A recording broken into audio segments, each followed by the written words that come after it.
What's good, friends list? Episode 15 of the Gamecast coming at ya. We're back with another party chat special where we take questions and topics from you, the listener, and talk it all out, including blind faith in regards to gaming, the best intros to games ever, gameplay aspects that hook us and drive us away, and much, much more. Plus, we got a bunch of news to cover, including how Blizzard has come down hard on a professional Hearthstone player in regards to his support with the Hong Kong protest. Does the punishment fit the quote-unquote crime? We try to answer that. A jam-packed show for you coming up on the Game Pass Gamecast. Now the fun begins.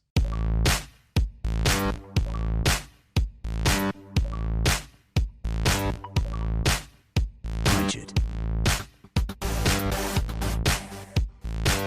Stop! You violated the law.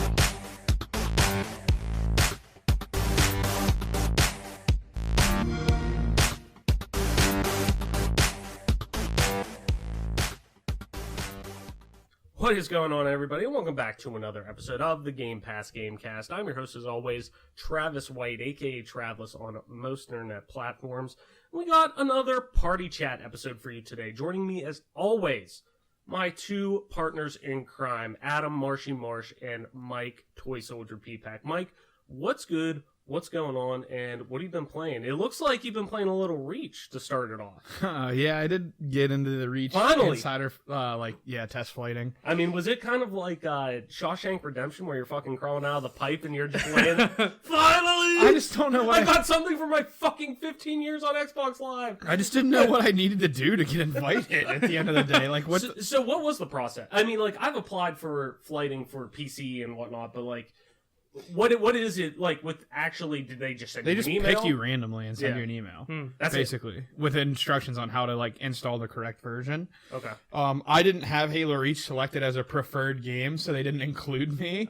So I went onto my profile and selected Reach as a preferred game, and the next day I got the invite. So I was like, Hey. "Are you motherfuckers petty? Just give me the game. I've had it forever." Have you been playing anything else? Well, actually, before we go into that, like, what are your thoughts so far from what you've played? I know you're more of a traditional Halo guy, Yeah. comparative to where Reach started to kind of split the player population, I feel like, and the fan base with its advanced movement and things like that, you know, power-ups and whatnot, Yeah. to a more, like, class-based system. So, Right. what's your gut take right now after playing, I'm sure, you know, a few hours in it? The 60 frames per second feels pretty good. That's it always was mainly team hardcore, so it was no bloom, no sprint, and it was just 4-on-4, and we only played Countdown and Zealot. Both the maps played pretty well. The game last night played really poorly. I played some this morning, and it felt really good, really crispy with the less amount of people on the servers, I suppose, could have been the issue there. Yeah. But yeah, I mean, overall it felt okay. It's not my cup of tea. I'm not like thrilled if that's where the competitive scene goes, but seems like that's what's going to happen. So whatever. You think like HCS is going to move more towards Halo Reach now, that just because that's the quote unquote new thing that's going to be coming soonest, I guess, in the most, you know, quick amount of time comparative to Infinite that launches, you know, over a year away still. Yeah, technically, it's just like HCS grassroots, so it's not even run by HCS technically, if you want to be frank. But if you want to be like on it, or like if you want to be like a UGC event. Yeah, Okay. like side events like DreamHack, UGC, or whatever. Yeah, it's probably gonna go to Reach after Halo 3 in Atlanta here. In about a month, they'll play in Atlanta, and that'll probably be it for Halo 3. They'll probably progress to Halo Reach competitive until Infinite comes out, is what it seems like is going to happen. How have the streams been going? Back to, you know, a couple nights now you've been streaming. It's not bad. I had some fun. Had good support last night. I was appreciative of everybody that came out, so it was a nice little stream. We ended it with some NHL 20, so that was fun, and There you just playing some different games. Nice. Adam, what's good? What's going on, and what have you been playing? I'm doing pretty good, Travis. Recently, I've still been playing a bit of Kenshi, like we talked about on last week's episode. I'm also still working through Link's Awakening on the Switch.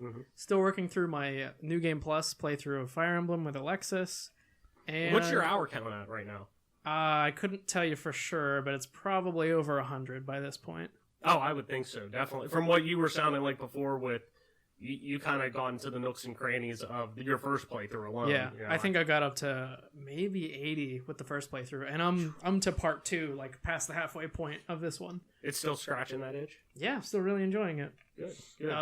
And also last night I started continuing a game I started a while ago called Long Gone Days. Mm-hmm. It's kind of an adventure RPG style game, sort of a top-down perspective. You play as a soldier from like this stateless military that lives underground, and they have like a quote-unquote perfect society. Mm-hmm. And when you're deployed for your first mission, you realize that you're part of a false flag attack, where like you're posing as Polish soldiers attacking Russian civilians to ignite an international incident. And when you realize this, you and your friend defect and start defending the local villagers. And then it goes on from there, and like you try to basically stop this global conspiracy. Holy shit. So I played this a while back, probably January. The first chapter was out, and that was all that was out. Now there's 3 chapters out, so I've been continuing that a little bit. Mm-hmm. Is it PC, I'm guessing? Yeah, it's on PC. I have it on Steam. Nice. And then what were you playing when I first got here earlier? Oh, that was Receiver. Receiver? Yeah. I've never played that. Like, I've heard of it, I feel like.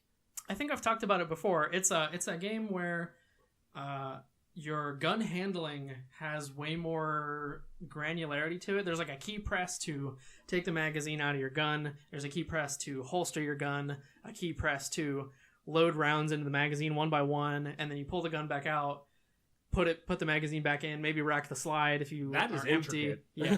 I mean, that's cool, though. Like, it's much more, I don't want to say simmy, but like it is.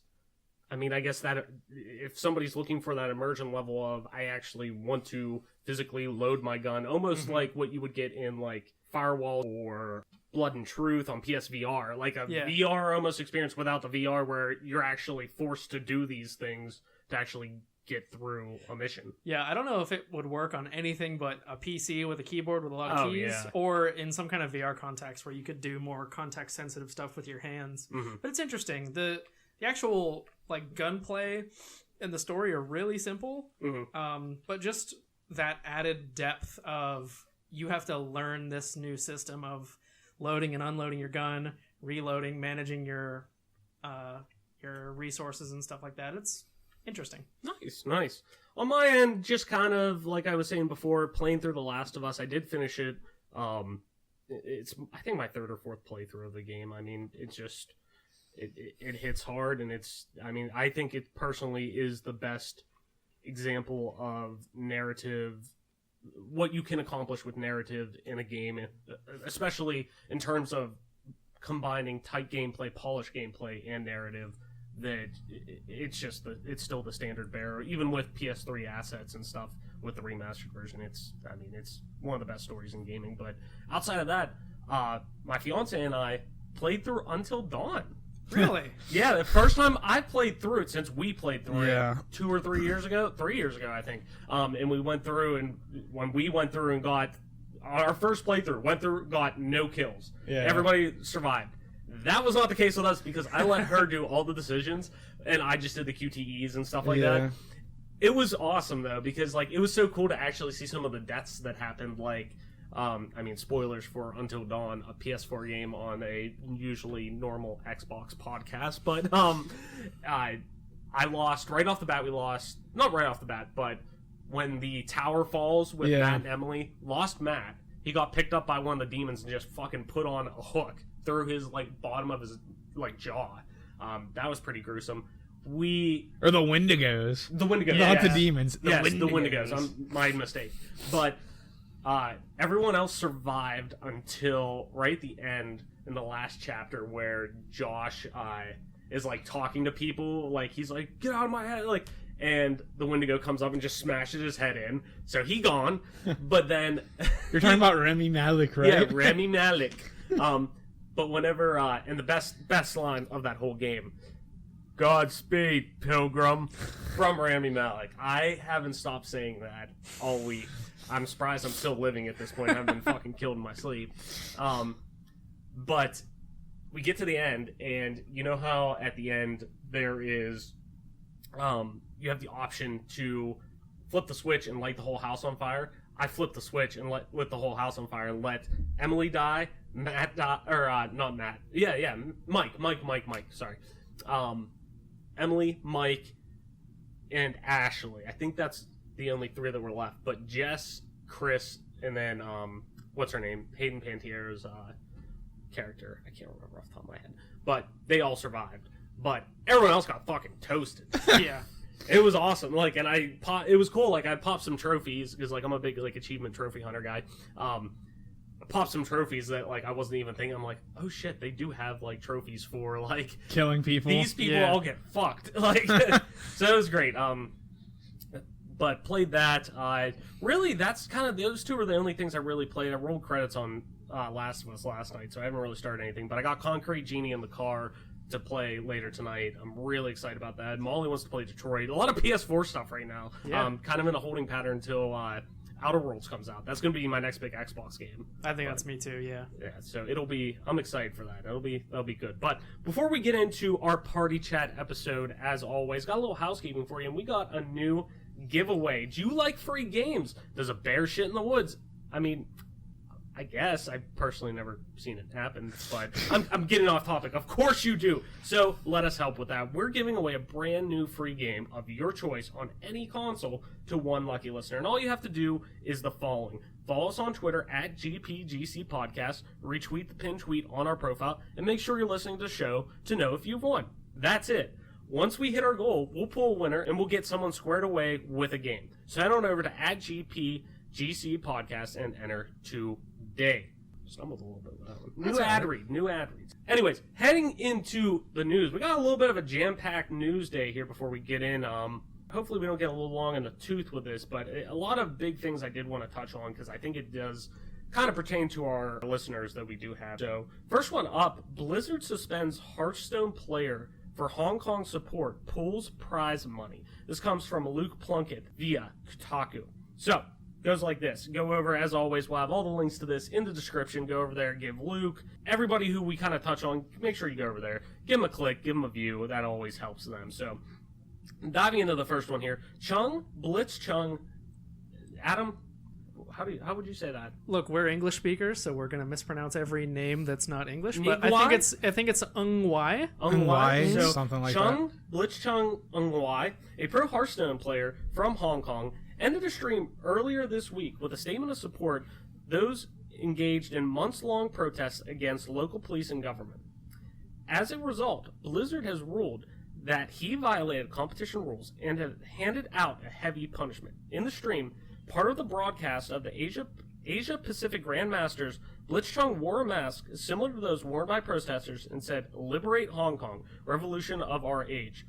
Blizzard, clearly aware of the political repercussions in the Chinese market for such a statement, has determined that Blitzchung violated a competition rule which states, engaging in any act that Blizzard in sole discretion brings you into public dispute, offends a portion or a group of the public, or otherwise damages Blizzard's image will result in removal from Grandmasters and reduction of the player's prize total to $0 in addition to other remedies which may be proved for under the handbook of Blizzard's website terms. Blitzchung's punishment is an immediate removal from the Grandmasters, a withholding of prize money for his participation, and a ban from taking part in Hearthstone's esports for 12 months, beginning from October 5th, 2019, and extending to October 5th, 2020. So, just kind of want to dive into this one since we do have a lot of our listeners do play Blizzard games, have an affinity for Blizzard games, have been deeply intertwined. I mean, we even have a topic later on in the show that kind of touches on blind faith with gaming developers and whatnot, and Blizzard definitely used to be one of those for me. But what do you guys kind of take of all this? I know we usually don't try to get too political on the show. We try to keep it, sanctioned under games, but this is kind of really the talk of the town right now, and I definitely want to get our voices out on this and at least kind of touch on it a little bit, even if we scratch the surface. So, Adam, as somebody who is primarily a PC gamer, I would say overall, you've had you and both Mike too have had an affinity for Blizzard for a long time. Still play their games pretty regularly, I'd say. What's your take overall? let's just start out there from the surface. What do you think of the whole situation overall?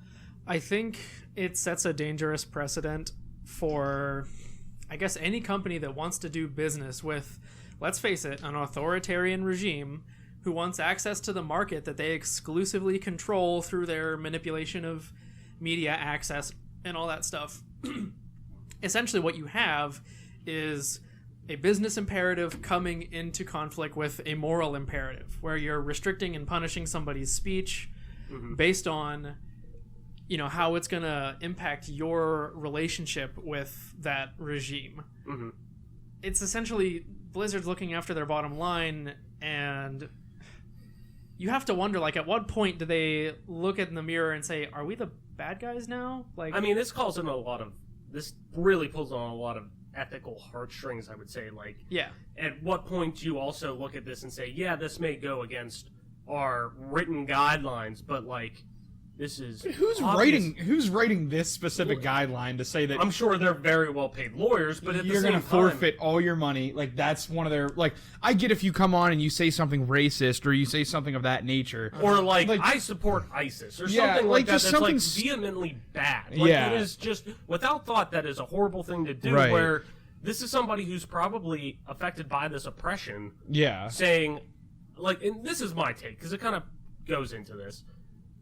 I don't know a ton about the situation over in Hong Kong, nor like, and that's my fault. I need to kind of study up on more world events, I guess, and what's going on. But my view has always been, I've always lived my life, treat others the way you would want to be treated, and to that same extent, I would want people all around the world to have the same privileges and really rights at this point that we do as U.S. citizens.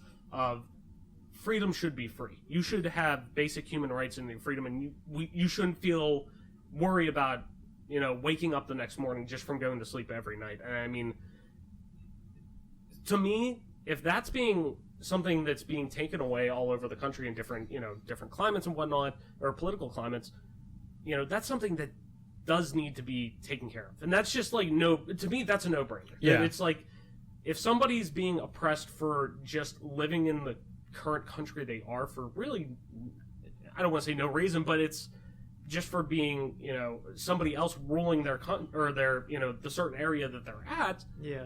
That's just, to me, that's, I know I can't say it the way that I probably should be saying it, but you get what simpleton me says, that just don't, like, why would you silence a voice that it just seems so straightforward? Like, this is just to protect your bottom line, just to make sure the 5% stake that you guys brought up from Tencent is good. Yeah.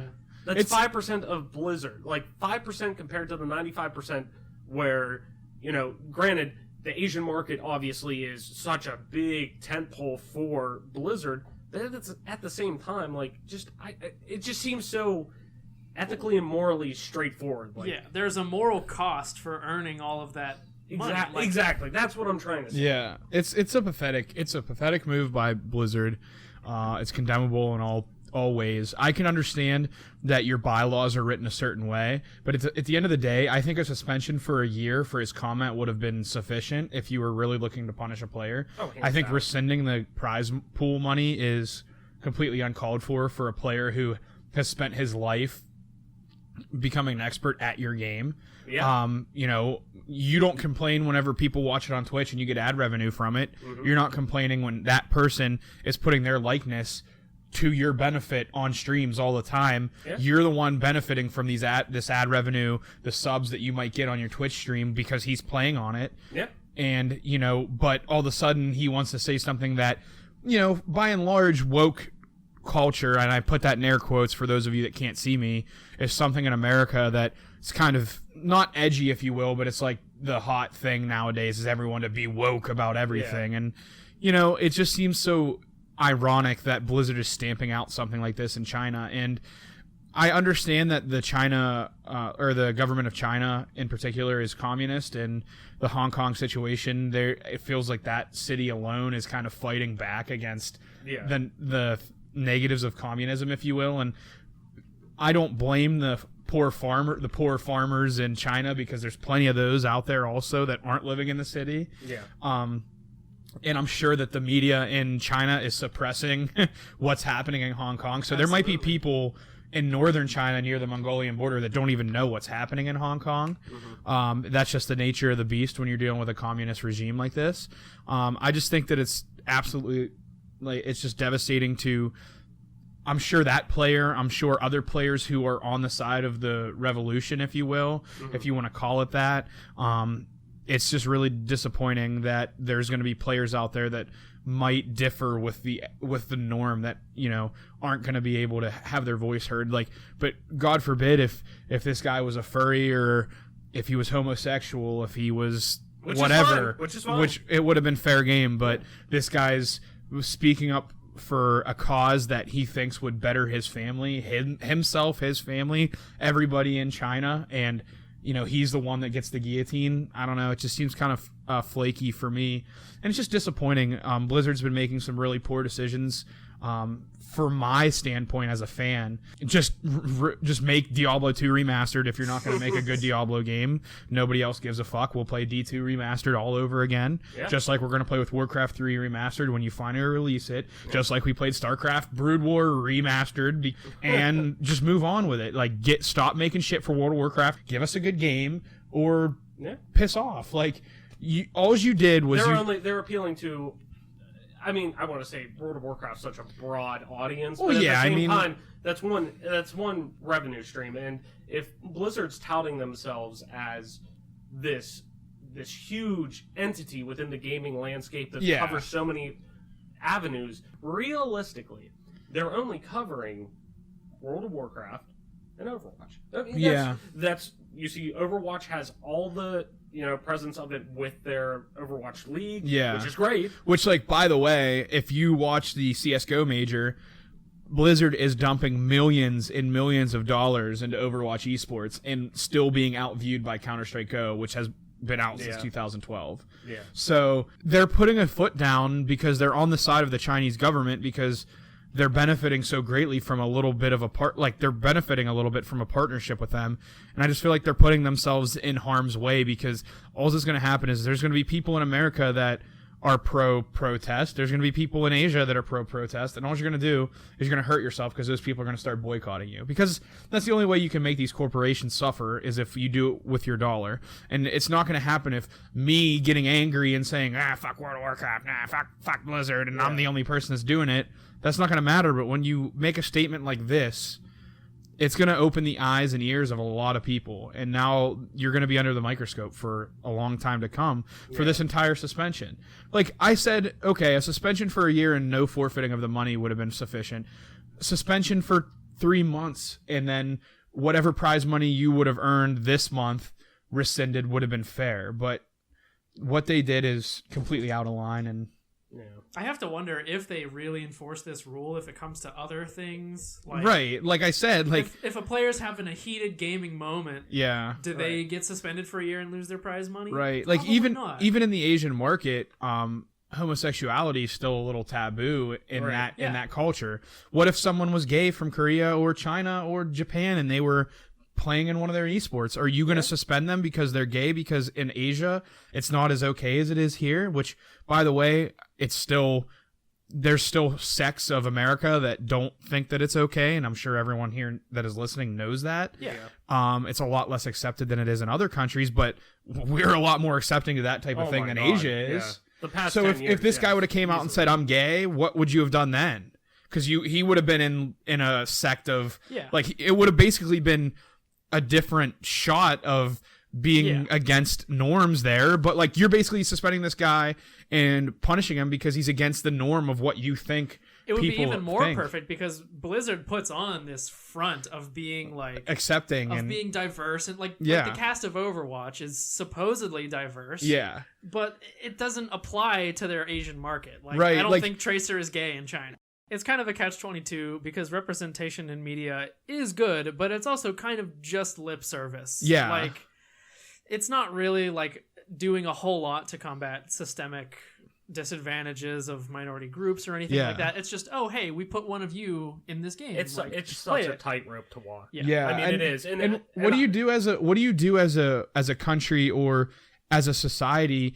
You know, part of the belief back in the 50s and 60s, what was with the racism was like, just pretend it doesn't exist and it'll go away. Well, obviously that didn't work. Right. So what do you do with the other social things that are becoming normal now over time? Do you just ignore the fact that people are different from you, or are you part of the problem if you're just ignoring it? So I think that you just have such a tough action as a person. Like me personally, I try to just be like, whatever, dude, like whatever, like that old different strokes for different folks. Live your life. There's that old Southern Comfort commercial with a dude in a Speedo, and he was holding a Southern Comfort glass, and it just says whatever's comfortable.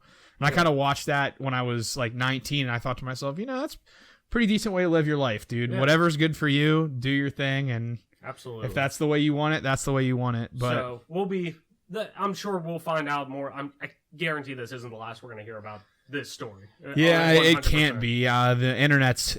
This is a pretty big thing, and there's going to be. This isn't the last, because this might be a domino effect of kind of moving forward. So. And I feel bad what you're about to get into now, reading the run of show. Mm-hmm. Just to maybe just touch on it briefly from my point of view, the fact that they also fired the casters. Yeah, which is what you're about to touch on here. They didn't even do anything. Right, I did kind of skip over that whenever I was kind of running through it, but also too in there it does say that they also will be immediately cease working with both casters involved with that, because both casters put their heads down during the actual clip that was up. It's just such a weird. It's a very much, to me, this is very much sweep this under the rug. Yeah. Move on. And it's also done. Like, what are you talking about? It's also very unique from an American point of view, where you can basically have people go on, like, since we have freedom of speech and freedom of press and all these other things, basically pretty much just like post up every day of their life. They could be sitting there live on YouTube 24 hours a day saying, fuck the American government, fuck Donald Trump, literally for 24 hours straight. And nobody's going to stop them. Yeah. But in China, right, wrong, and different, whatever you believe, that's your thing. But that is very much what happens. And look at how the casters have to react, because this guy's voicing an opinion against the Chinese government. Right. Yeah. It's just really eye-opening as an American to see how other societies have to live their life. Where it gets ridiculous, and you'll see this with stuff like streaming platforms enforcing bans on some content across their global network, and not just the regions where it's considered objectionable, but when you start enforcing the authoritarian norms from one region that you do business with across the whole world, that's like going, I don't know, I think that's going too far. Yeah. Like, I guess it might be fine. I don't know a whole lot about the political situation between Hong Kong and mainland, but I think most people would say it's maybe a good idea to let some nations handle their own conflicts internally. Like, whatever. Like, let's not violate other people's sovereignty. Right. Yeah, because the U.S. has been doing that for a long time, and it hasn't ever gone well. Yeah, it hasn't helped anyone ever. But when you're trading partners, I'm pulling from a comment on Kotaku in the article that we're quoting. Commenter Arnheim says, quote, "I'm all for letting other nations handle their own internal disputes, but the way China attempts to strong-arm nations they have economic partnerships with into towing their party line publicly is just beyond the pale." End quote. And I saw that while we were reading through the show notes, and I really agree with that. It's like, it's kind of like where our rights begin is where theirs end, and they want to encroach on the way American companies do business, because if you they don't, want that line blurred. Yeah. Like, we won't play ball with you unless you toe our party line. Like, okay, no, I think the moral backbone thing to do by Blizzard is to say, no, fuck you, we're not doing business. Yeah. Right. Yeah.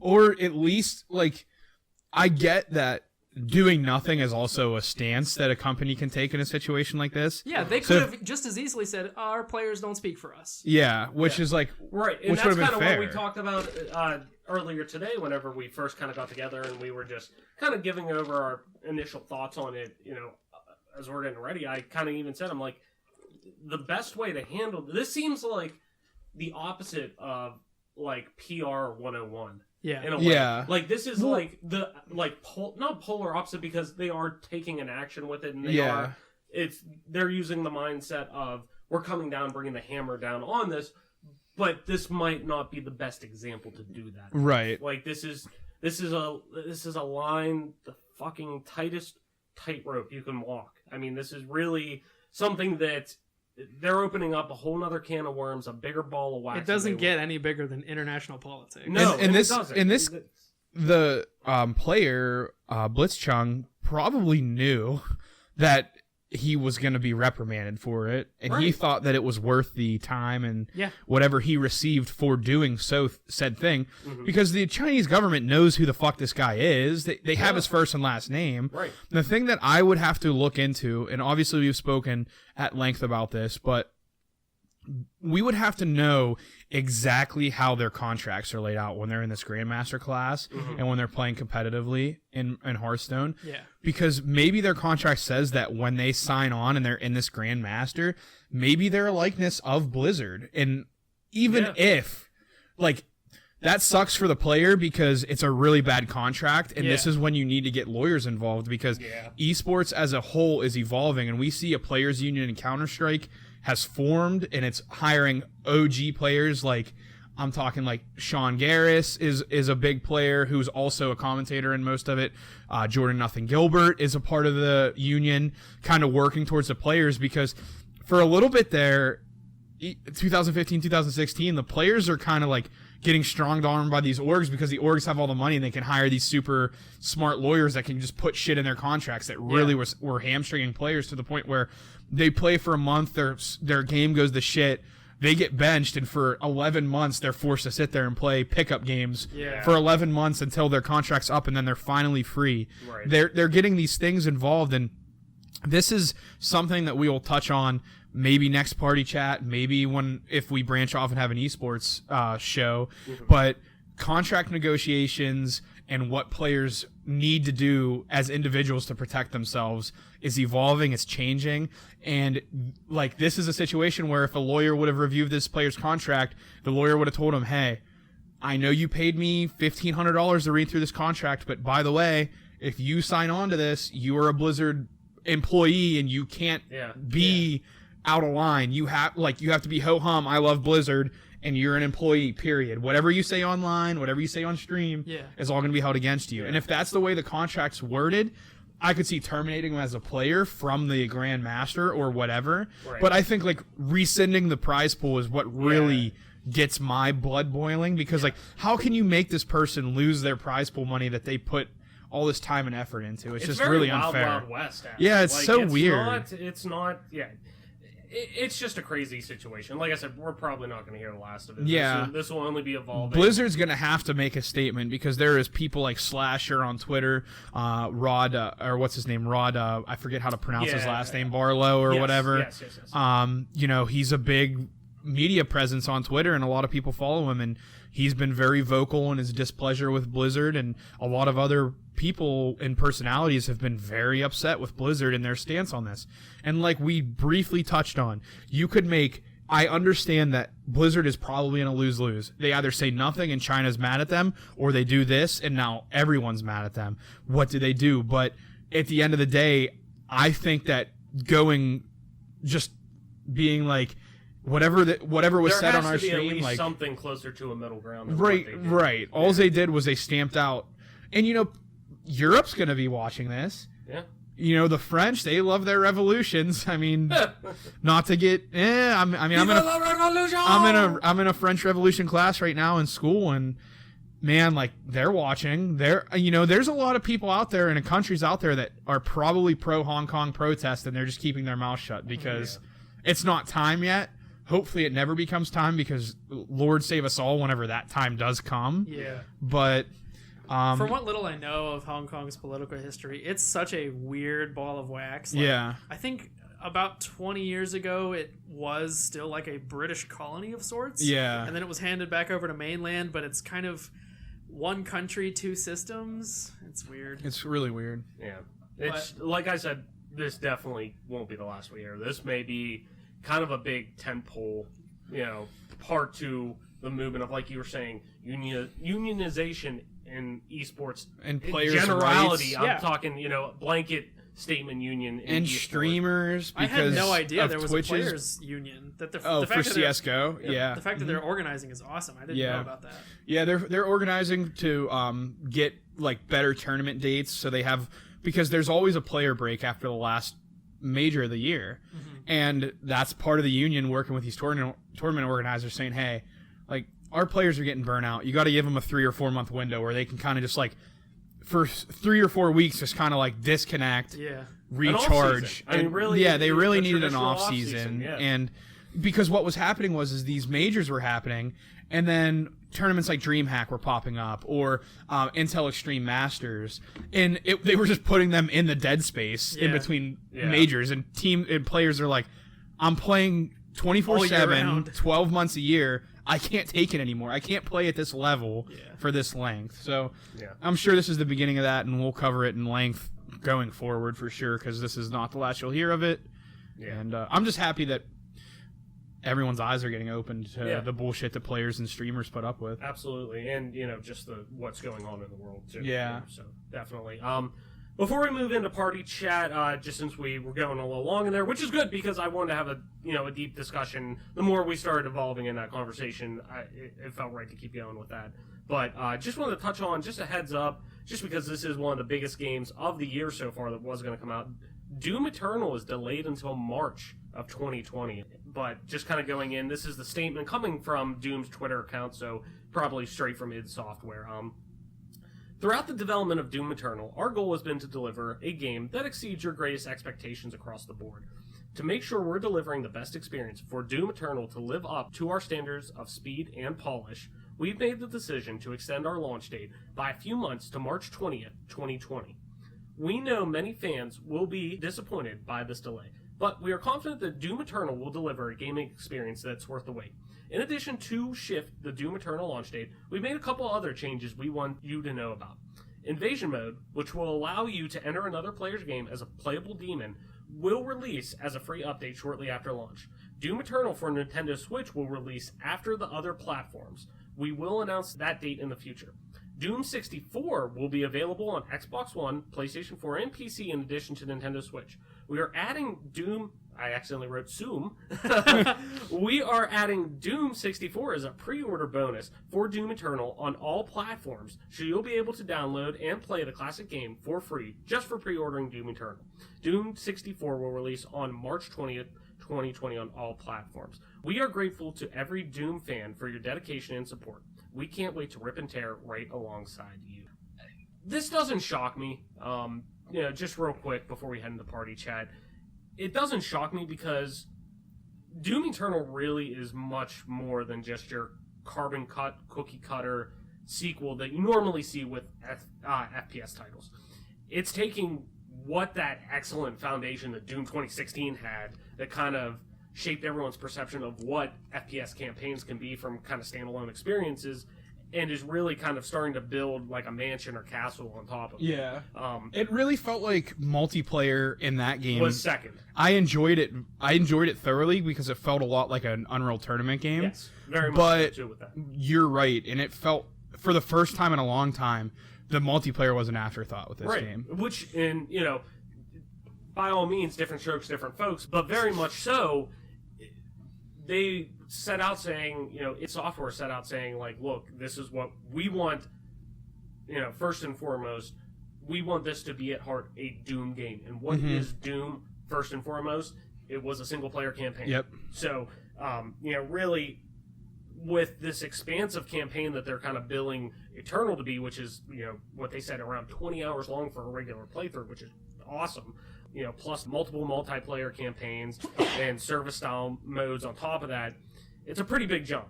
So, do you think this, just kind of, right from the hip before we move in, do you guys think this delay was pretty much inevitable? And even with Eternal using a lot of, I'm sure, 2016's assets and the same engine and whatnot, the scope of the game kind of paired with that drive to still keep it Doom at heart, it just seems like it's such a big hurdle to face. Even like, a 3-year jump between 2016 and now. Plus, I mean, God, there's how many games launching between October and November of 2019. Even though moving this to March of 2020 is even worse, probably. It's going to be a great compliment to the new Animal Crossing that comes out in March. Yeah, exactly. I mean, really, even looking at it, we got Last of Us Part 2, the 20th of February, Final Fantasy VII Remake, which is, like, going to sell like gangbusters to so many people, on the 3rd of March. This, Animal Crossing, like you said, Cyberpunk 2077 launching in April, and then even Marvel's Avengers in May. Like, there's just so much large-scale AAA projects that are coming out there. But, I mean, what do you guys think? This seems like me, like, the more I thought about it, and the closer we got to, like, November, I was like, really? It's coming out in November? Like, Yeah. are you sure? Like, hey, but at the same time, Death Stranding is coming out. It went gold. It's ready to go, and I thought that game wasn't coming out for like 2 more years. So, what do you guys think? I think as a software developer, like, the best laid plans never survive contact with reality. Yeah. So, like, I don't know how long they've had it in the works. I know we mentioned that they've had some reused assets and stuff like that, but even then, a delay shouldn't be that much of a surprise for a project of this scale, As Shigeru Miyamoto always says, a delayed game is eventually good. A bad game is bad forever. Yeah, exactly. And granted, updates and whatnot, it's a little different. You got to tweak It was a that for different 2019. But at the same time, really, Yeah, but look at No Man's Sky. it came back. It did, but At like, launch, you would think that game's dead in the water. But point being, yes, if we're looking at what you release day and date, I mean, it should be. You want to have the strong. You want to take your first step should be very strong. Right. yeah. You want to get off on good footing. What a long tail they've been working with. Like, Yeah. But back to Doom. I don't think it's a huge surprise that they're delaying, and I think it's a good decision. Yes. Overall, 100%. better than trying to crunch it in for a November release and then Yeah. maybe patching some stuff in later or having certain things be unfinished, and then it's like, well, it's too far out now. Like, maybe they just push it into the next Yeah. game. Like, we would be missing out if In they order tried to get rush it. In order to get it on disc and send it out, it would have to been done. Like, Yeah. like now, it has to be done. that's- It'd have to be in Stranding, production now. Kojima, it was like 2 weeks ago, so like late September, mid-September, he's announcing that the game Death Stranding won gold. And Yeah. it's releasing the 8th or the 8th. Yes, November 8th. Okay. For those of us in the audience and around the table, what does going gold mean? Going gold is whenever it's kind of an antiquated thing now, just because of digital becoming so much bigger, and now It games comes are from getting record sales, right? kind of. Well, no, really, it's what it was when games were pressed. The final build of a game was pressed. Whatever was being shipped out to manufacturers to get the discs made, they were basically gold discs, like to an extent that the DVDs that they were being put onto We're actually golden they were color. rewritable, like they were Okay. writable, that they just happened to be gold. So developers refer to it as, hey, we went gold. Like that was internally what they would go with. Okay. But That's a yeah, cool turn of phrase. it's kind of antiquated at this point. Yeah, you didn't learn that from Game Dev Tycoon? Come on, man. Yeah, No, the man. fuck. I might have figured it out if I had put it together. Did you ever hear about this is a complete tangent. Did you ever hear about the guy who found a StarCraft source code disc? Oh, no, I Like haven't. random, I remember that disc being gold. Yeah. Yeah. So, So- they, but yeah, that's what going gold means. I mean, even now it's kind of antiquated because 99% of games have a day one patch that Yeah. comes out with it Yeah. and whatnot. So they're always changing up until release date. But point being, even if they're going gold, that's a month and a half out. That gives them, probably we're looking at 4 weeks or so at the most to get discs produced and whatnot, and then start to get them shipped out to retailers because they have them ahead. Some retailers have them 2 weeks ahead of street date. So Right. it's it doesn't shock me. It just doesn't shock me that this is delayed. And to me, I'm in the mindset of I love Doom. I love Doom 2016. To be honest, it's one of my favorite games of this gen. Like, I will go to bat for that game. And it's one of the best single-player experiences, hands down. Is 2016 on the Switch? Yes, and that's actually, I bought it on PS4 originally, never really beat it, but then bought it on Switch because I was like, oh, I have the Switch, I'll take it everywhere with me. And that's how I beat it the first time, which is crazy with how fast that game is. Yeah. And I think it played not perfectly, but excellent on the Switch. It was much more than just good enough. Let's put it that way. I might have to pick that up on Switch. It's honestly, I'll let you borrow it next time we come by. Oh, you have it I'll on cart? Yeah, I have it on Okay. cart, so I'll bring it by. Okay. But it's a great game to play. So it's really I'm really happy to see them take this mindset of, hey, we just want to make sure we get it right. And I wish, more developers did that, and more are starting to do it, but All right, so let's head into our main segment, the party chat segment. If you're new to the show, this is a segment where we take questions and topics from you, the listener, and talk it all out. So, first question comes from Not Spider-Man 16. He's back. He's back. He heard Mike and was just like, I called him out. Fucking let this guy win. I gotta show up. Yeah, what the fuck, Not Spider-Man 16? So Not Spider-Man 16 is back. His question, here it goes. My question is twofold. First, what is an element of gameplay that will turn you off of a game or make you not want to finish it if you started it? In turn, what is an element that immediately drags you in and you enjoy, even making you want to 100% a game? Mike, since you called his ass out, you're up to bat first. A game element of gameplay that will turn me off of a game is difficulty created by camera. So, a game that comes to mind, Resident Evil, but Resident Evil you can manipulate it with the 180 spins and everything, so it's not so bad. Are you talking like OG? Or are you talking just like in RE2?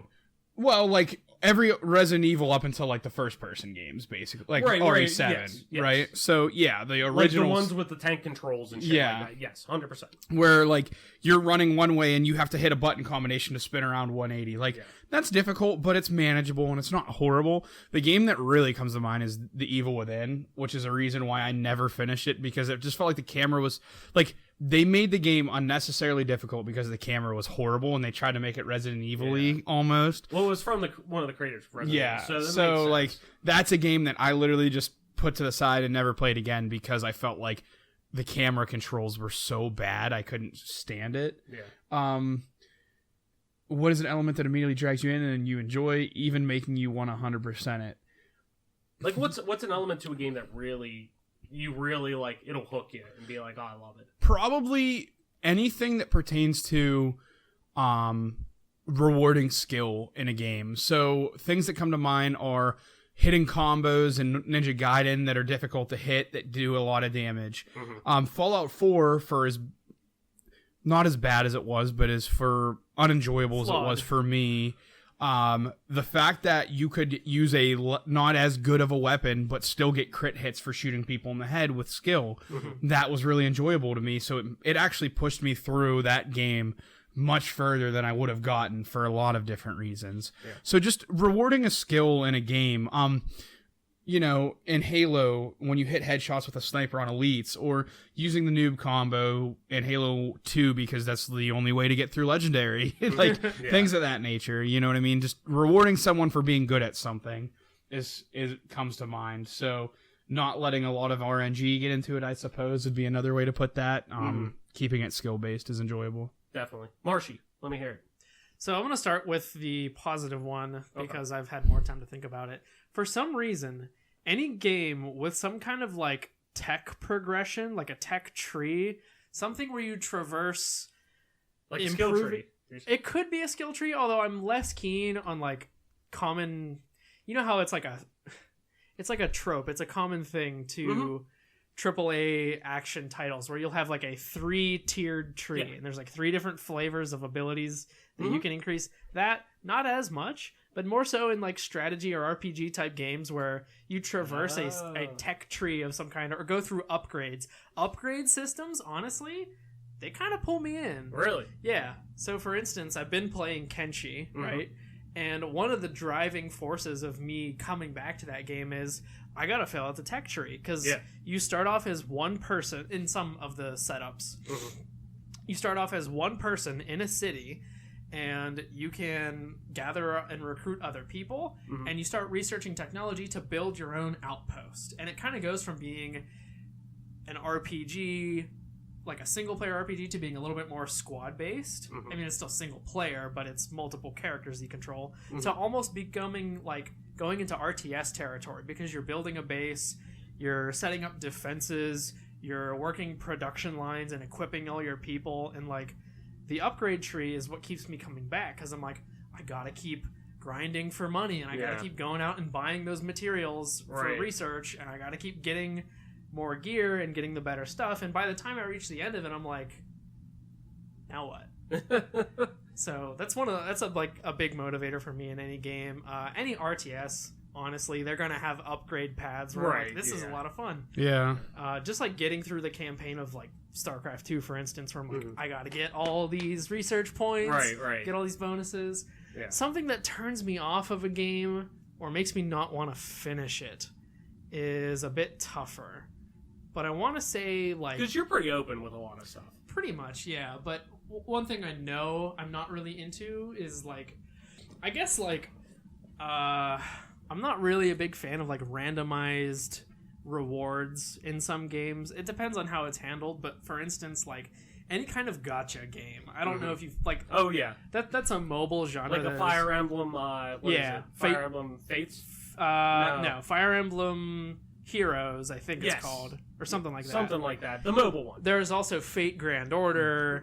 Brief description of what you mean. Like, basically, you have to get good rolls in order, like to unlock things to be able to progress through the game. It's like whenever you play, you earn drops or something like that. And the drops are RNG based. Okay. And I think in some of these games you can like grind your bad drops into some kind of dust that you can sell back to buy. Or you could just pay to get good drops. Or you could just pay to get good drops. Oh yeah. And it's based Mobile on games. it's based on I think the term comes from gachapon machines in Japan. Yes. Where like you put in a quarter and we kind of have them in the US. They would be in like supermarkets where you put in a quarter and there's all these little figurines inside plastic capsules and one of them will pop out. Yeah. These games are basically that to an extreme. And that's just something that's never really appealed to me. Another thing that kind of ties in with that is, for example, the way Overwatch handles loot. Like, you can't buy anything that you want. Hearthstone does this. Artifact does this. A lot of card games do this. You can't buy the items you want, even if you like have the money to pay for them. Right, like, hey, I want to give you $10 for this. Yeah, I just want this one damn skin. Just let me have it. And that's what Fortnite does great. Like, give it to Fortnite. They at least, granted, their store is ever revolving, and you got it. Hey, if you want it, you better buy it now. And that gives you that sense of urgency to go out and actually spend the money. Yeah. But point being, they offer you, hey, yeah, there's only some things you can get in a battle pass, but here are all the exclusive skins that we have going on right now. Here's the Batman skin. Here's the Avenger skin that we have going for you. The John Wick skin. Whatever. Yeah. Or CS:GO. If you want the HAL skin bad enough, just pay $800. Yeah, exactly. Yeah, or let the market decide what's expensive. And it wasn't our intention to create a market, by the way. We didn't want to create the economy. Yeah. We just made a HAL M4A4 drop once every 300,000 times. So by normal supply and demand, guess what? Yeah, it kind of happened. You create demand by reducing supply. So, I don't know. There's not a lot of games I can think of where I've gotten into them and been like, oh, this is making me not want to play anymore. It's more like I avoid these types of games. Yeah, I totally agree with you. I've kind of been like that with a lot of RTSs and things like that, but also, too, with the mechanics of, it's just, why? It's like, why? Like, who actually, different strokes for different folks, but who finds that just like, I guess it's the degenerate gamblers out there are just like, and not Mike Degenerate Gambler, the one who's like... Mike plays games of skill. He's not there at the one-armed bandit just getting a rush every time he hits bars. Yeah, baby. Let me see them lights light up. Lights up his Pall Malls and gets himself a Miller Lite. It's Tom. So, on my end, really one of the things, ultimate turnoff is overtly grinding and anything that really like stalled progression. Like, I cannot stand, and like I talk about it a lot, time is the most valuable resource that we have. Our free time specifically. And like, I love playing story-based games. I love playing games that are very much, there is a progression goal at the end of it, whether it be narratively or actually like you see it progressing. Like games like, I know some people love them, like Destiny. I've never been able to get in because the grind is just overbearing. Like people are like, oh, I live for the grind. That's part of the fun of the game. And I'm like, no, it's not. Like, to me, it's not. If that's your thing, like you love replaying missions and stuff like that to go and try to get bigger loot and whatnot, that's great. That's not for me. Like, that's such a turn off to me that it's like, I'm all about putting in the time. Like, I've gotten platinum trophies. I've gotten things like that where it's like, you got to go through and get that. But there's a level of progression that's like, if it's grindy, I don't go and do it. Like, so that's just such a huge, huge turn off to me. Hard agree there. That to me just communicates like, hey, we're not very confident that our content is like good enough to keep you coming back, so we're gonna make you repeat a lot of it. Yeah, that's like kind of like Diablo 2. When you try to like beat Hell mode, basically, like you can kind of get through Act 1 Hell mode without the best gear. Yeah. When you start getting to Act 2, Act 3, Act 4, you kind of have to go back and do a bunch of nightmare runs on bosses Just to find get the gear that's good enough. like just to get you through. Yeah. So I can understand that. One thing that does, and it's not necessarily a gameplay aspect that does, I do really draw in. I know I was talking about Concrete Genie earlier, that I'm excited to play that. Yeah. It's not a gameplay style, but it could play into it, I guess.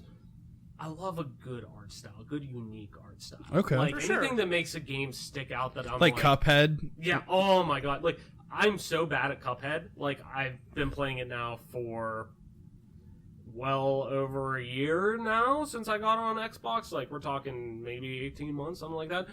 And I'm only on, like, the second island or whatever. But that game's so beautiful, and it's so... It's one of those games also, too, that, like, the difficulty spike is not... Yeah, there's sometimes where it's like, was that fair even? But then I'm like... Then I think about it, it's like, well, no, I could have used a different ability there. I could have done so, where it's like, no, I just need to quote unquote get good. Like, Yeah. very Dark Souls-esque, but yeah, a good art style to me. But always what draws was me in. before Dark Souls? What? Ninja Gaiden. True, So it's Ninja Gaiden-esque. true. Ninja Gaiden. Let's start that. That's Just gonna be a being new... snobby. No. Let's start that. Let's push that shit. So, all right. Next one comes from Mike O. Mike O. Mike O. Who? Mike O. Shout out to Mike O. Thanks for writing in, bro. Shout out to Mike Jones. Found out the other, not that long ago. He listens to us? No. Fuck, Which maybe one day. Maybe one day. Who knows? I mean, Ice-T, that dude, just talking rappers in general, is like a diehard gamer. So Maybe. What up, Well, Ice-T? what up, Ice-T? Loved you in Law and Order. Yeah, I was gonna say our friend Tanya. She wants to talk to you. Hook her up with Dick Wolf. So, Yeah. but no, Mike Jones. Does Tanya listen to the show? Yes, Tanya does listen to the show. Our Oh, that's friend cool. Hi, Tanya. Yeah, at least I imagine she does. She's vocal about it. So, but Mike Jones thought he was dead. I'm not gonna lie. Like, I thought Mike Jones was Did he just just like, come out with new music?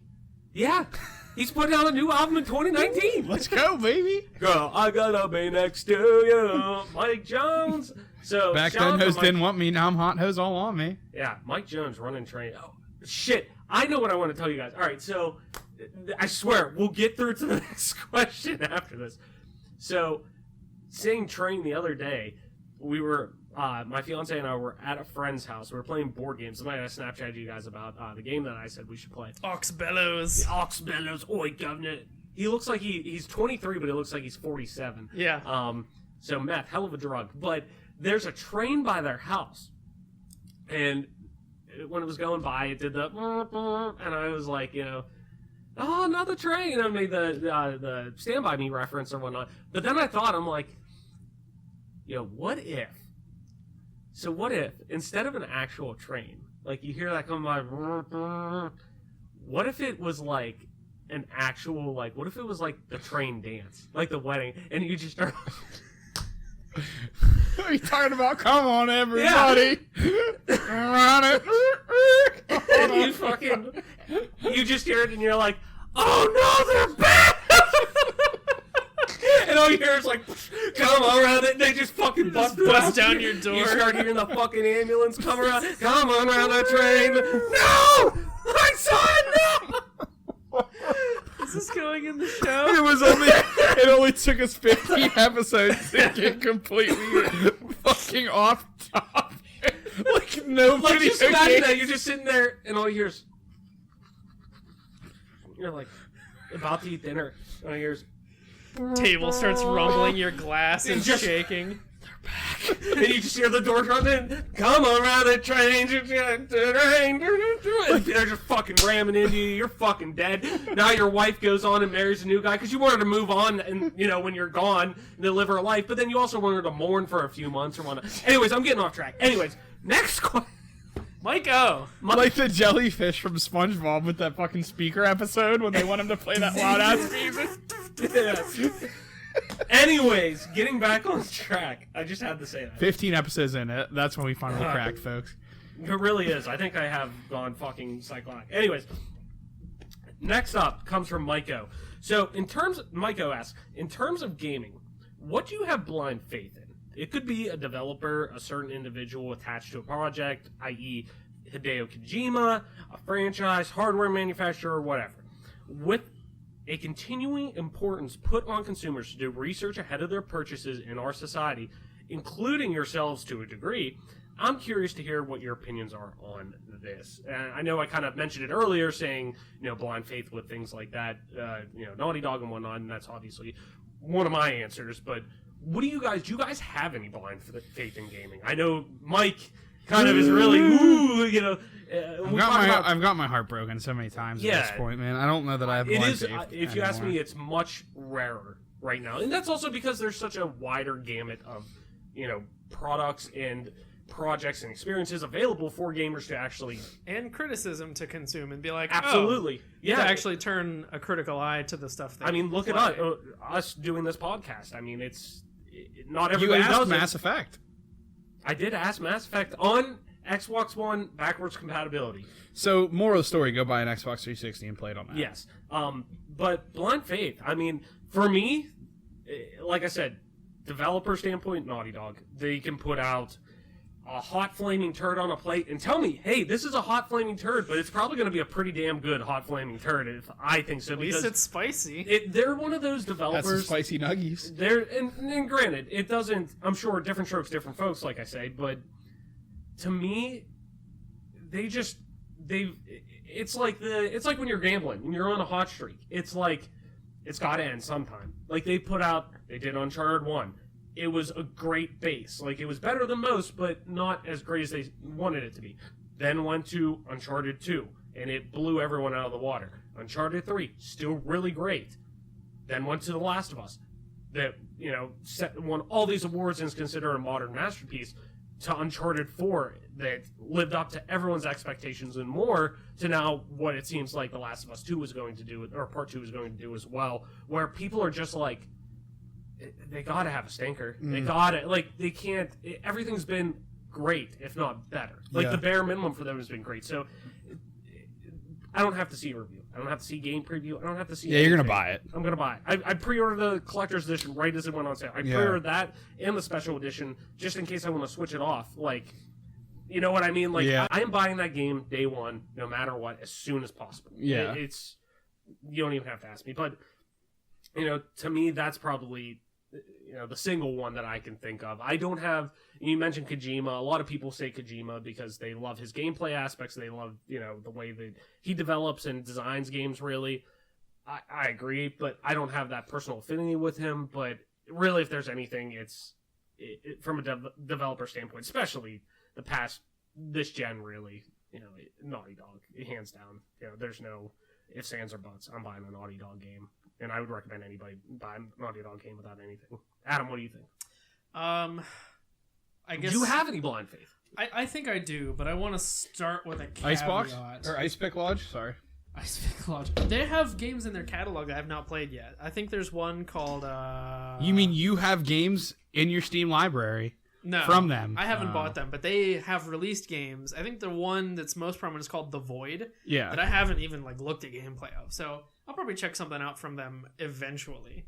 But I wanted to preface my confession of blind faith with a caveat, and that's that it can get a little bit dangerous to have blind faith.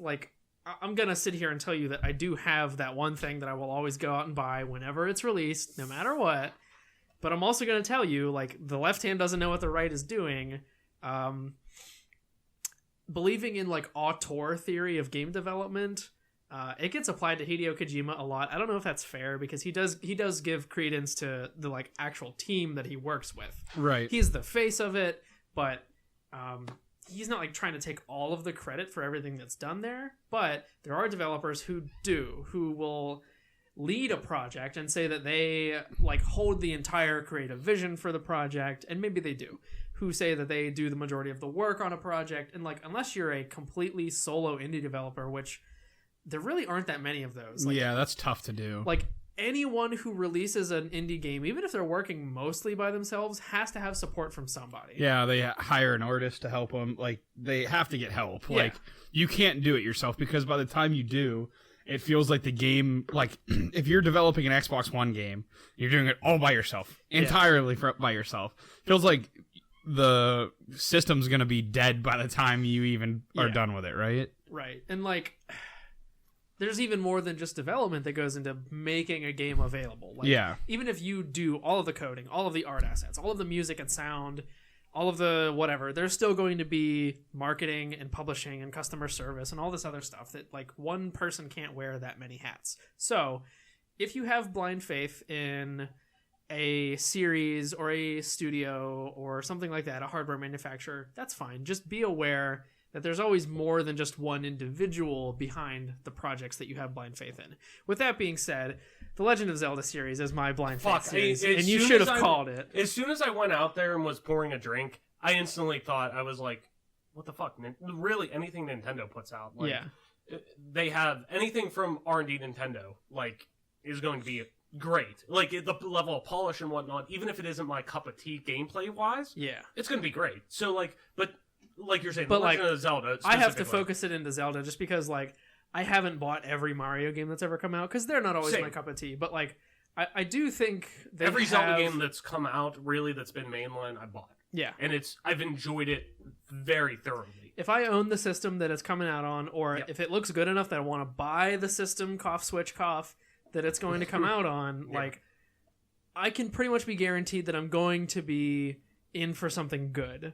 Yeah. Whether or not it's a flawless experience, I mean, absolutely not. But I'm always going to buy these games because they're just, like, ensconced in my personal mythology so much that, like, I can't not play the next Zelda. In your gaming DNA. Yeah, like, exactly. It is structurally in your gaming DNA. And same with me. I mean, Ocarina of Time is what really defined my love, like, true passion that I was like, this is something I'm going to do for the rest of my life. I knew that at 5 years old, so... And every Zelda game is so different, and yet somehow they managed to keep this, like, consistent through line. Like, there's something about every game that feels consistent. And I'm just going to keep coming back for more. If they keep putting out, like, Skyward Sword style, like, I don't know. I played a little bit of it, but I didn't buy that game. If they keep doing stuff like that, maybe my thoughts will change. I'll be like, maybe I'll give this one a miss. Right. But if they keep putting out stuff like I bought Twilight Princess when it came out. I bought A Link Between Worlds. I guess some of the handheld ones I have given a miss. The Spirit Tracks and the whatever. Some of those intervening titles. But for the most part, console Zeldas is my blind faith. 100%. Moving on to Mike. I think this one might surprise the two in the room for sure. Some of my friends that are listening to this show absolutely going to be shocked on what I give blind faith to. Adam's not going to be surprised. I have like 3 picked. So, as has been chronicled for every episode, I've had blind faith before. And I've been super disappointed by people that I've had 100% blind faith in. And Bungie was one of them until Reach. Bethesda was one of them until Fallout 4. Because even though I wasn't the fondest of Skyrim, I could still throw. I was about to call the Bethesda. I could throw it a bone. Yeah. Bethesda, no, not anymore. Fallout 76 was buns. I mean, they have some stinkers on their track record now. Sure. 343 has never touched the mark since getting Halo. The Epic team, before giving up Gears, made some stinkers. So Gears was going to be one of them, but not. Judgment was horrible. And I'm going to go... This is going to be a shocker. Oh, boy. Drum roll, please. Adam already said it. What? Zelda. Console Zeldas. Even though I don't even own a Switch. Really? I have never played a console Zelda that I didn't think was, like, awesome. Like, sure. You didn't think, like... Okay, I may not necessarily like the game. Like, it may not be something... No, like, don't give me... But, like, you know, like, that's a great game. Yeah. Yeah. Like, okay, so I have been a little vocal in bashing Nintendo with Breath of the Wild. Like, the game, I love it. It's awesome. Right. It was incredible. Like, they That's one revolutionized of my Zelda. favorite gaming memories of this gen. Incredible. Us piling into Adam's basement Yeah. that weekend I got the Switch, Yeah. and us just playing it till we went numb. Yeah. But, like, since being a little kid and my brother having the gold cartridge Zelda for NES, all the way up through playing Ocarina of Time, Majora's Mask, playing Wind Waker at Adams, playing Twilight Princess, and then playing Breath of the Wild, like, console Zeldas have just been really close to flawless since all the way back to NES. Yeah. Just so good. Like, even the second Zelda on NES, which was kind of like, it was kind of goofy. Game. It was kind of very- goofy, but like, Yeah. you know, it was Well, their you gotta first like think- move into like 3D. Like they were trying to like, Zelda-mania. yeah, like they were trying to do Yeah. some new things, which was cool. But like the only argument I had against Breath of the Wild on the Switch was the fact that the hardware couldn't handle like. Yeah. I'm just upset that it couldn't have been on a PC where they could have just like blown your fucking Yeah. like they could have blown you to like smithereens, like you would just It exploded. struggles to get 30 frames a second, Which- in some areas docked. Yeah, which is a bummer, but yeah, Zelda is one of them. Cyberflix games going Ooh, way back wow. with Dust to Tale of the Yeah. Wired West and the Titanic game. I think that Cyberflix was incredible for their time, and like you could give me a Cyberflix game and I would play it. If they came back from the dead and said, I would hey, play it. we have a new game. Undertaker sitting up in the coffin, just I would play It's it. just- And I have no clue what Dust, like A Tale of the Wired West, like if I could buy that IP Yeah. and make it new with better like art and everything, I Yeah. would do it in a heartbeat. Like great game. So Cyberflix and Zelda, like I went way against the grain. I think everyone that is going to be listening to I did this, not expect you to say Cyberflix. Like, Yeah. trust me, like, I'm all for you saying, like, I've seen, we played through Dust multiple times, and we played through Titanic as well. Like, I just wouldn't have expected you, just because they're not producing Yeah. games anymore. Like, Yeah. See, the coolest thing about Dust to Titanic, while Cyberflix isn't making games anymore, and you guys probably, some of you are not even going to know what the hell I'm talking about. Dust, when you were playing through the game, there were puzzles and there were things that you had to talk to people in town and like get hints on what to Yeah. do, and you had to pay attention to what the hell you were doing. for a point-and-click game, it was very immersive. You just couldn't progress through the game. They like built upon that, and in Titanic you could, but you could just be doomed Yeah. to where the playthrough you were fucked. Like you were Yeah. never gonna win, Right. and you had to start all over and figure out what the hell did I do wrong, because it was actually timed and you could just run out of time, literally. So yeah, Cyberflix and Zelda, both And that's still actually... blind faith. Stuff like that still found. Imran Khan, who was formerly with Game Informer, who's now doing stuff with Kinda Funny on their Gamescast this past week, I believe. He was talking about Dragon Quest XI on Switch, and him saying there's an option that you could turn on where NPCs can lie to you. Huh. Where that, like, if you're trying to get through a quest and you talk to people in certain towns, like maybe you're wanted or whatnot, they'll tell you, oh yeah, go to this waterfall over there, where they'll lead you down the wrong path and send like guards after you from there. So it's like it's stuff like that where you don't know you're doomed, like you're just going without. Like it's still found in games today. It's very rare, Yeah. but it is still found in games today. So stuff like that's cool. God, I love Cyberflix. Bring them back. I think they kind of benefited from what I will call the Firefly effect. I don't know if there's another term for it, but like when you have such a short run like that, you're way more likely to have a flawless streak. Yeah. Like if Cyberflix was still making games today, you can probably guarantee there'd be some stinkers in there. Yeah, there's only 3. Oh, okay, there's a few. So I've played. I guess we've only played 2 of them, but I didn't know others existed. There's 6. There's Okay. Red Jack, which is like their pirate one. Okay. Which that one might be interesting. Maybe I'll buy that one from Amazon if I can find it. We should look into For it. $60. But it's not going to be $60. But I still have the I old paid computer. $30 for Titanic. So We still have the old XP machine. We could resurrect that. Yeah. see, Dust is a game that if I could buy the IP, I would make a mobile game of Dust. I You think it could would like work. play it on mobile. Yeah. It's a point and click for the most part. Yeah. Text-based adventure, like Yeah. I mean, it did have voice, it did have voiceovers in it, but If you're Their if you're headquarters sitting, was in Knoxville, Tennessee. wow. Not a very techie area. Like I wouldn't No. think that would be I where. mean, really, the two biggest gaming entities, developer, publisher, are on the East Coast, really, Epic in Cary, North Carolina, and Bethesda in Rockville. Yeah. That's in Maryland. R.I.P. Cyberflix as of 1998, out of business since 98. 21 years, man. A lot of our listeners weren't even born, I'm sure. Like, No. If you're, if you're sitting here thinking to yourself, what is Cyberflix? What is Dust, A Tale of the Wild West? What is Titanic, A Story Out of Time? Do yourself a favor and Google these games, and, I don't know, look up gameplay on YouTube or something. Yeah. Because they're really interesting adventure games. They're in this early kind of PC and Macintosh era where it was sort of the Wild West of adventure games. Mm-hmm. You had stuff like No Monkey. pun intended. Dude, there's a lot of Let's Plays on YouTube. Yeah. Speaking of, there's a lot of Let's Plays. Yeah. In 1080p somehow. So go check those out if you haven't heard of them. Highly recommended from all three of us. No, definitely. So, moving on to the next one. We're catching back up with our previous party chat. I want to make sure this one comes from Proper Dose. He wrote in last time. Wanted to make sure he got in on this. So, this one comes from him, Proper Dose 12. Yo, what do you think will be the deciding factor in which of the two next-gen consoles gets out to a head start? With that said, do you think that factor will lead to long-term success?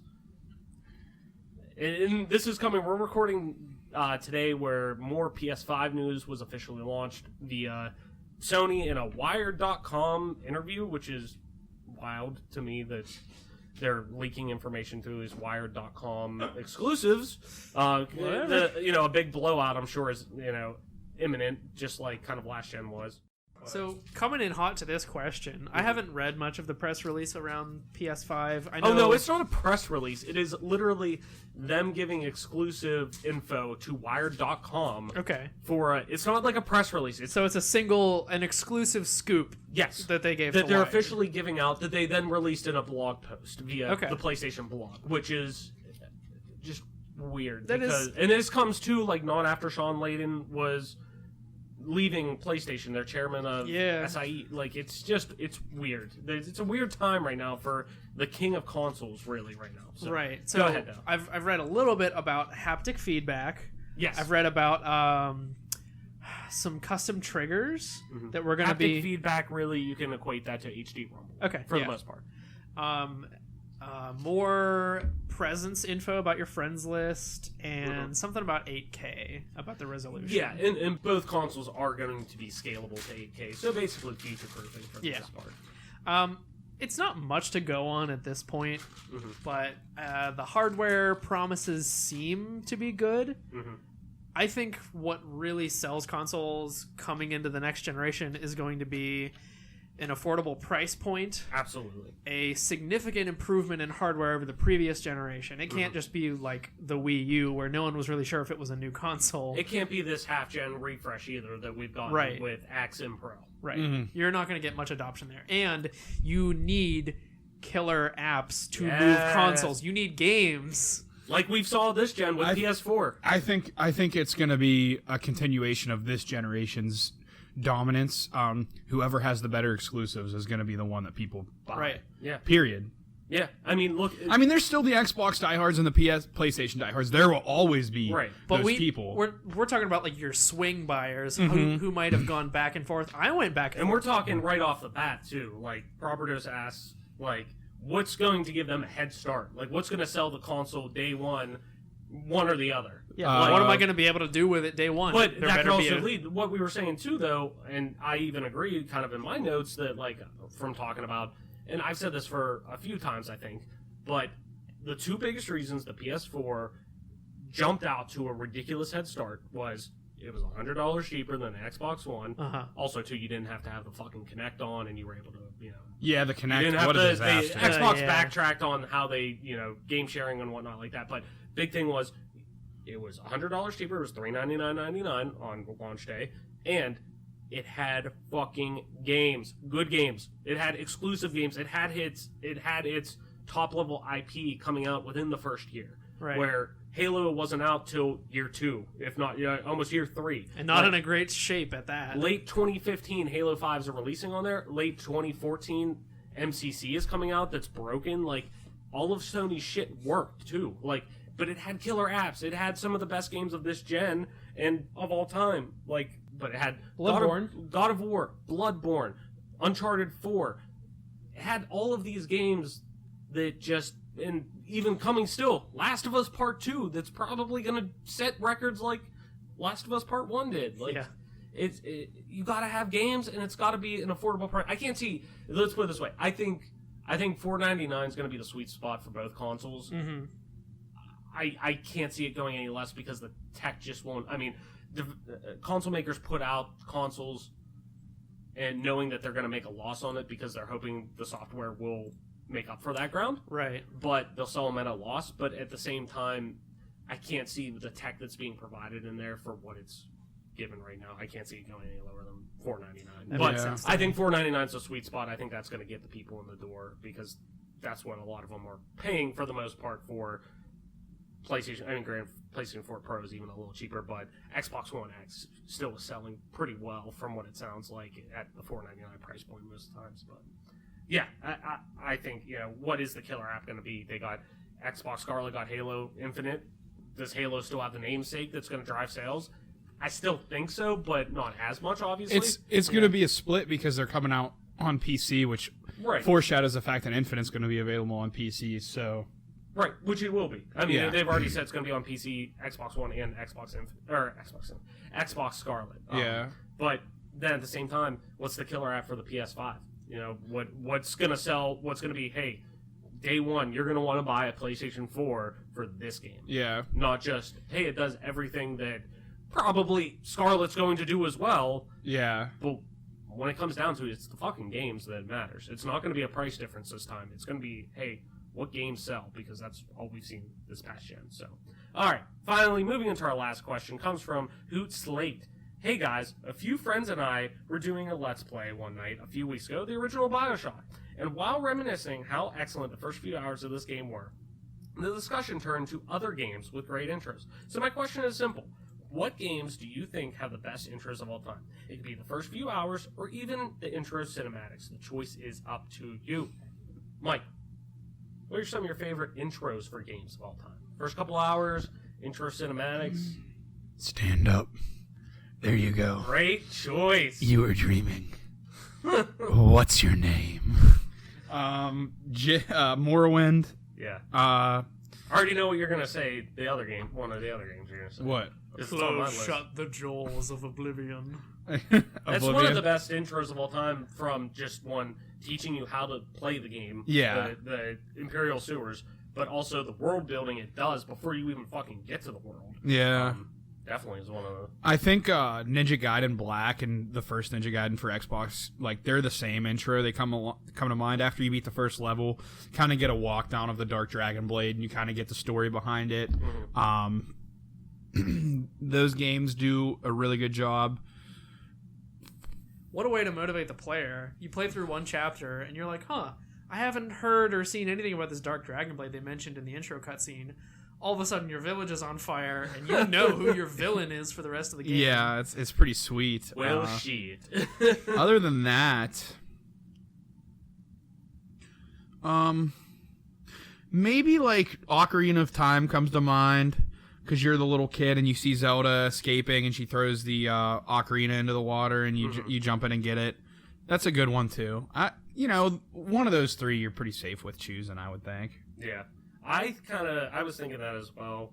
Ocarina of Times, even though at the same time, Zelda, as much as I love it, is notorious for not necessarily holding your hand in spaces. Even games like Ocarina of Time that a lot of people are like, it's very hand-holding comparative to original Zelda, even A Link to the Past, but at the same time, you still need a guide to know where you're gonna get, because the games weren't at that level of it's like one of the first. Here's a map marker. Hey, here's where you need to go. Here's a directional on your HUD that's showing you which sometimes is great. You don't want to play like that. It was a really cool way to bring immersion with Navi, but telling you why don't you go to that volcano to do the second kids. You know what I mean? Well, it did happen. We were making a transition to 3D, too. It wasn't just here's a series of levels you can play in one sitting if you're good enough. It's this is a persistent world where you can put it down and come back to it and have to remember where the hell you were. Yeah, the open world nature of it was one of the first games like it. So yeah, no, definitely. And I definitely think, too, even if we're going off of, kind of how like A Link to the Past was, the first 3 things you need to get then opens up the world. Yeah. And that's Right. kind of how this was too. So really, I would even look at that. The Great Plateau on Breath of the Wild is an Oh, excellent yes, intro absolutely. that helps you get your footing really with that game. BioShock is an excellent one. The way that brings you into that world is just really unparalleled at times. And, you know, going down to Rapture for the first time, Still have never played it. it's awesome. I'll let you borrow it. I have the collection on Xbox One. I know where I stand. From What? where you're kneeling, it must look like a 24-karat run of bad luck. Truth Yes. is, the game was rigged from the start. That pulls me in every time. Yeah, that is a hell of a game. I mean, just in general, like Yeah. that coming to Game Pass too. Looking forward to it. There you go. And then last one I kind of had on my list, RE7. I thought RE7 was Resident Evil 7. The way that it brings you into the swamp and Yeah. to the into the mansion there, that is very reminiscent of the original and definitely a sense of a soft reboot. But the way that it builds that tension with Mia and her coming in and out basically of her possessed state, like I think that is an excellent world building and you being sucked into that house with the family. Yeah, very good. But yeah, guys, I think that'll about do it for this episode. I know we kind of went long. Mike, you got to run. You got a CS match tonight. Yeah, Coming out of retirement. Unfortunately. So guys, where can everyone find you? Mike, why don't you tell people how they can get a hold of you? At TOYSXLDIER on Twitter, LL Toy Soldier LL on Xbox Live, and MP_Toy Soldier on the Twitch. Nice. And Adam. You can find me at AC_Marshy on the Twitters. Nice. And as always, I'm your host, Travis White, aka Traveless, on most internet platforms, including Twitter. You can find me at Traveless_. That's TRAVLESS_. You can also find me streaming every now and then, twitch.tv/Traveless_, same as Twitter, and Xbox Live, just regular Traveless, TRAVLESS. And with that, ladies and gentlemen, that's our show. Thank you so much for listening, watching, viewing, whatever you want to call it, sharing, but just being a part of this growing community. Game on, and we will see you next week.